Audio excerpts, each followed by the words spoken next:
And once again, that was kind of the thought process in that one. I knew going in like, hey, most people would not pay an extra $5,000.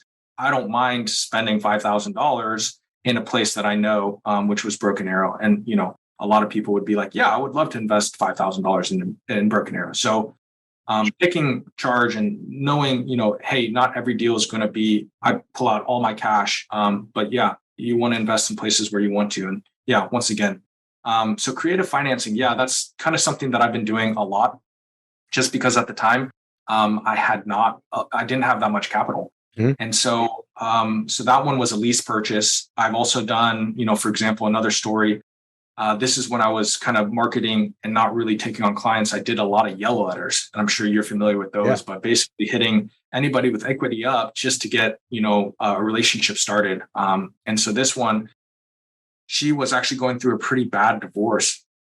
And what had happened actually, hopefully this is okay to share, but she said, hey, listen, hey, you're going to have to, do another lease purchase with this one, just because I haven't situated everything with the ex or the husband, soon to be ex-husband.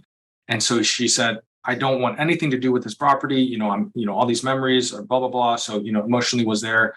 And I said, great. Well, let me do this for you. Let me lease it out for you, and you can make some cash flow on it. And I'm going to take care of all the renovations, all the repairs, your taxes, your insurance, different things like that. So you actually make an income during that time. And then from there, when everything kind of gets situated, then when the chips fall where they are, then I'll just buy it from you. And so that was a really amazing way to be creative in real estate, to not like muddy up all the waters and Sure. actually fix the problem for her. So other things that I've done is seller carrybacks. Those are probably one of my favorites, just because if you can add value and it's not speculative, you're able to leverage up and just get even better returns. And so as you can tell, I'm a big fan of leveraging and using any and all wealth builders towards your for real estate, towards your net worth. But yeah, this specific deal, a seller carryback, once again, too, let me kind of rewind, is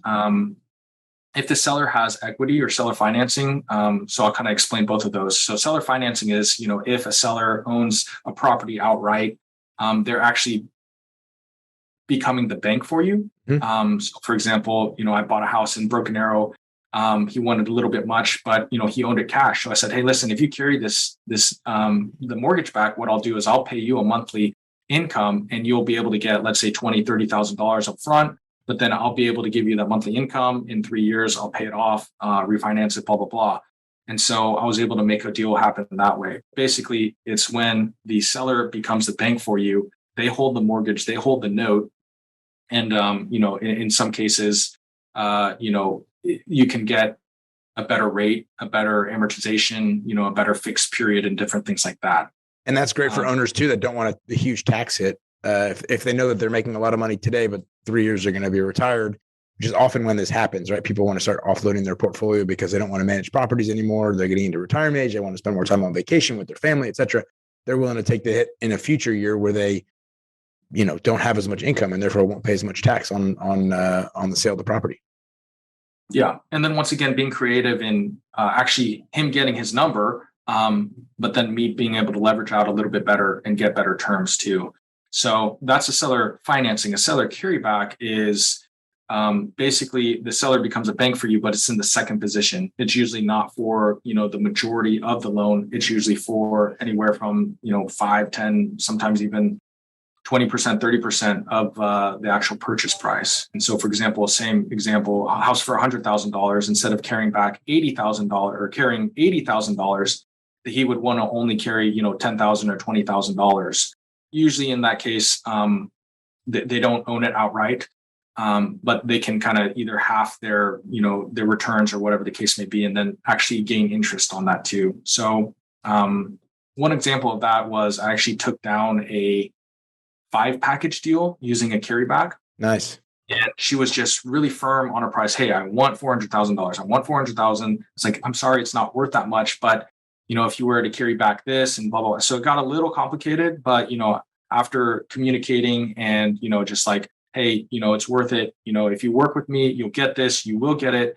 It's just not now. So, if you're willing to work with me, give me 3 years, 4 years, then I'll be able to do this for you and stuff like that. So the deal is 5 units. I picked it up. She carried back actually a large amount, like $100,000. So I didn't actually have to come out of pocket any.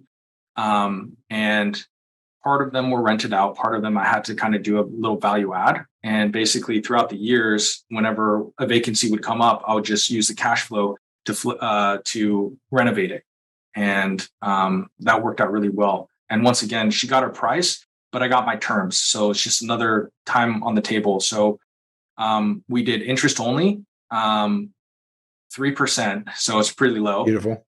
For 3 years. I actually paid it off early because I had improved the property so much. And, she was really, really happy with the deal. She got her price. I got my terms. I got control of the asset, bumped up rents, and then renovated the things that I needed to, got the valuation that I needed to, and paid her off early. And she was very thankful for that too.